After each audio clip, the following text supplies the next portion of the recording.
tingkat pembunuhan tertinggi. Ciptakan kecelakaan yang sempurna. Bos berkulit hitam ini siap berenang. Meninggal seketika karena kecelakaan. Dia sedang berenang ketika melihat jam di dasar kolam. Bukankah ini jam tanganmu? Saya ingin mengambilnya. Tiba-tiba sebuah tangan terulur dan meraihnya. Segera setelah itu dia tenggelam. Pengawal di lantai atas khawatir. Mengapa bos diam? Tapi kemudian dia berenang lagi. Pengawal itu mengira semuanya normal. Namun kenyataannya, inilah pembunuh yang mengendalikan mayat untuk berenang di bawah air. Kolam renang warna apa yang menurut Anda tidak bagus? Harus berwarna hitam. Tunggu hingga semuanya selesai, barulah si pembunuh mengenakan seragam koki. Dia keluar dengan sangat tenang. Serentak, pengawal itu pun menemukan mayat bosnya. Seketika suasana menjadi kacau. Pembunuhnya memanfaatkan kesempatan itu untuk berganti pakaian dan melarikan diri. Setelah kembali ke rumah, dia akan menghancurkan semua data target pembunuhan. Kemudian baca beritanya, bosnya baru-baru ini dipastikan tidak sengaja tenggelam. Misi ini berhasil. Dia adalah pembunuh nomor 1 Jason. Karena dia membunuh tanpa perasaan pribadi. Dikenal dalam perdagangan sebagai mekanik. Tapi hari ini, organisasi memberinya misi baru. Saat dia melihat target pembunuhan, tiba-tiba pusing. Ternyata ini adalah teman lamanya Harry. Dia selalu bertanggung jawab atas pembunuhan orang. Harry bertanggung jawab untuk memberikan informasi. Keduanya telah bekerja sama selama 10 tahun. Mereka rukun di tempat kerja. Jason segera mendatangi bosnya, tanyakan padanya apakah dia melakukan kesalahan. Tapi bos memberitahunya, beberapa waktu yang lalu, dia mengirim 5 agen dalam sebuah misi. Kelima orang tersebut meninggal secara tragis. Dia curiga ada pengkhianat di organisasi tersebut. Jadi penyelidikan dimulai. Lalu sebuah penemuan yang mengejutkan. Akun Harry memiliki banyak koleksi. Jadi dia menebak itu adalah Harry. Dia harus mati. Jason berpikir lama, akhirnya menerima telepon Harry. Suruh dia lari, bilang bos akan membunuhnya. Jason menginstruksikan Harry untuk membawa gunting dan pistol. Pertama, gunakan gunting untuk mencabut sumber listrik ke lantai. Turuni tangga dari lift barang. Karena elevator barang menggunakan sumber tenaga yang berbeda. Akhirnya keluar dari tangga menuju tempat parkir. Namun ketika Harry melihat mobilnya hancur, saya langsung tahu bahwa dia sedang ditipu. Ternyata Jason tidak akan membiarkannya pergi. Segera memerintahkannya untuk pergi. Itu untuk menghindari pengawasan dengan sempurna. Sisa-sisa mobilnya dipalsukan. Pembajak mobil palsu membunuh Harry. Pada saat ini, Harry tahu dia tidak bisa melarikan diri. Jadi dia tidak melawan, dan berikan pistolnya pada Jason. Dia akhirnya terbunuh oleh tembakan. Putra Harry adalah Steve. Menerima kabar bahwa ayahnya telah dibunuh. Dia sangat sedih dan sengsara. Segera temui Jason, biarkan dia mengubah Anda menjadi pembunuh profesional. Balas dendam untuk ayah, karena sahabat lamaku telah meninggal. Jason setuju. Yang pertama adalah pelatihan keahlian menembak. Senapan sniper, senapan mesin ringan. Harus menguasai segalanya, dan Steve juga menunjukkan bakat luar biasa. Tidak lama setelah latihan, Anda bisa mengenai mata merahnya dengan pistol. Jason kemudian memberi Steve sebuah buku catatan. Banyak cara berbeda untuk mati ditulis secara rinci di dalamnya. Memaksa Steve untuk mengingatnya, memfasilitasi terciptanya kematian yang tidak disengaja. Pelatihan hampir selesai. Hal selanjutnya adalah, Steve melancarkan pertarungan nyata pertamanya. Bagaimana cara menjadi manusia terkuat?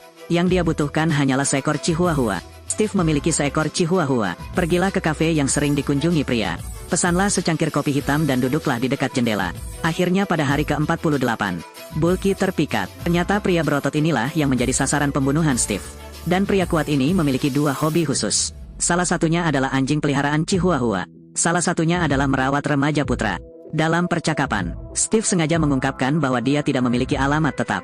Biarkan pria ini berpikir bahwa Steve adalah orang yang baik. Pastinya pria itu mengirimkan undangan. Melihat ikan itu ketagihan, Jason mengeluarkan sebotol obat. Katanya pada Steve, lebih dari 6 tetes cairan ini menyebabkan jantung berhenti berdetak, otak mati dalam 3 menit. Jason pun mengatakannya berulang kali pada Steve. Harus dimulai dari bar, jangan sendirian saat bertarung. Pasalnya pria berotot ini tingginya 2 meter. Leher Steve bisa dengan mudah dipatahkan. Itu berbahaya. Di malam hari, keduanya bertemu di bar. Steve mengeluarkan botol itu pada saat yang tepat. Saat dia hendak memulai, dia tiba-tiba teringat. Terakhir kali dia membunuh bersama Jason. Dia menyelinap dari belakang dan mencekik sasarannya dengan ikat pinggang. Steve merasa menyenangkan membunuh orang seperti itu. Jadi dia memasukkan kembali obat itu ke sakunya. Ikuti pria itu kembali ke rumah. Sementara pria itu tidak memperhatikan. Dia memasangkan ikat pinggang di lehernya. Namun pria ini justru terjatuh dari bahu Steve. Setelah melepaskan sabuknya, membuatnya sangat marah, meraih Steve dan membantingnya ke dinding. Kabinet jatuh menimpanya. Steve dipukuli sampai babak belur. Kali ini, Steve mengambil batang besi untuk menjatuhkan pria gendut itu. Terakhir, masukkan botol itu ke mulutnya.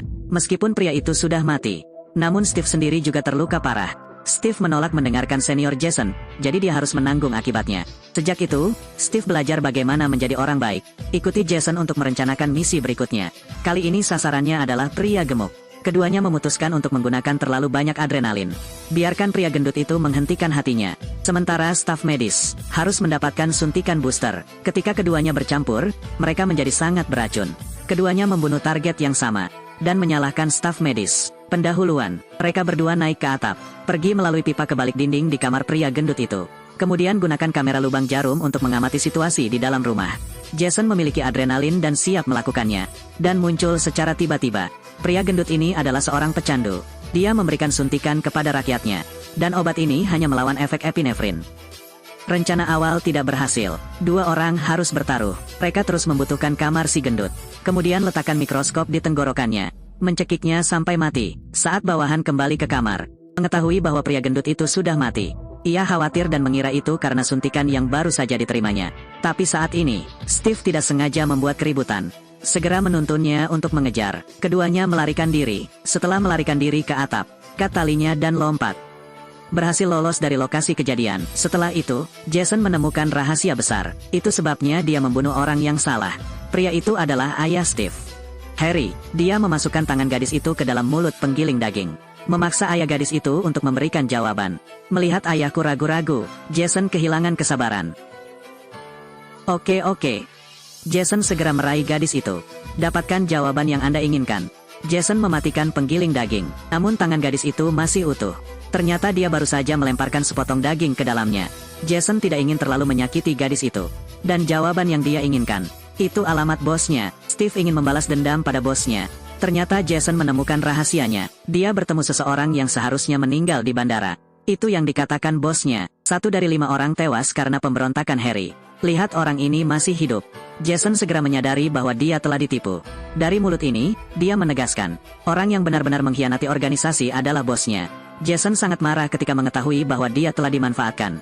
Dia menelepon bos. Bos menjawab telepon. Kupikir Jason telah menyusup ke dalam gedung. Panggil saja pengawalnya, untuk mengusirnya. Pada saat ini, Jason dan Steve sedang menunggu di bawah. Jason pertama kali meletakkan kameranya di gerbang tempat parkir. Kemudian duduk di dalam mobil dan perhatikan situasinya. Tunggu hingga pasukan bos muncul. Dia mempercepat sambil menabrak mobil di belakangnya. Kemudian keluar dari mobil dan tembak. Bersihkan para penjaga. Dia mengendarai truk besar. Buru-buru langsung ke mobil bos. Dan ke depan, Steve juga mengemudikan bus ke sana. Pada akhirnya, diserang dari kedua sisi. Mobil bos terbalik. 2 orang memegang senjata dan menembak terus-menerus. Mobil sang Taipan terbalik. Balas dendam yang besar. Jason mengusulkan untuk berhenti dari pekerjaannya dan mengubah hidupnya. Tapi Steve tidak setuju, meskipun membalaskan dendam ayahnya. Namun di dalam hatinya, dia masih marah. Sekarang Steve telah belajar cara membunuh. Dia ingin terus memburu orang jahat. Untuk menghentikan kebencian, Jason hanya bisa menghormati pilihannya. Kemudian keduanya pergi ke pompa bensin untuk mengisi bensin. Namun Steve tiba-tiba mengeluarkan pistol bahan bakar dari tangki. Bensin disemprotkan, lalu dia dengan tenang menyingkir. Lalu mengeluarkan pistol. Pistol itu menyebabkan ledakan besar. Jason diledakkan di dalam mobil. Bagaimana situasinya? Ternyata itu sebelum bosnya diburu. Steve di gudang Jason. Senjata ayahnya ditemukan. Dia hanya tahu, musuh sebenarnya yang membunuh ayahnya adalah tuannya. Sekarang balas dendam terakhir telah terbalas. Dia pergi ke garasi Jason. Dan pergi dengan mobilnya. Steve telah memikirkan hal ini sejak lama. Namun tiba-tiba dia menemukan sebuah catatan. Buka, yang lainnya adalah Jason. Ia mengatakan, Steve sayang, ketika kamu melihat catatan ini, kemungkinan besar dia harus mati. Berikutnya terjadi ledakan. Steve tewas dalam kebakaran itu. Ternyata Jason merasakan bahayanya, berguling dengan cepat sebelum meledak. Pukul 12.43 tanggal 28 Januari. Dan dalam percakapan sebelumnya, Jason pun memberi kesempatan pada Steve. Sayang sekali Steve sangat obsesif. Itulah masalahnya. Jason tentu saja tidak akan membiarkan dirinya mendapat masalah.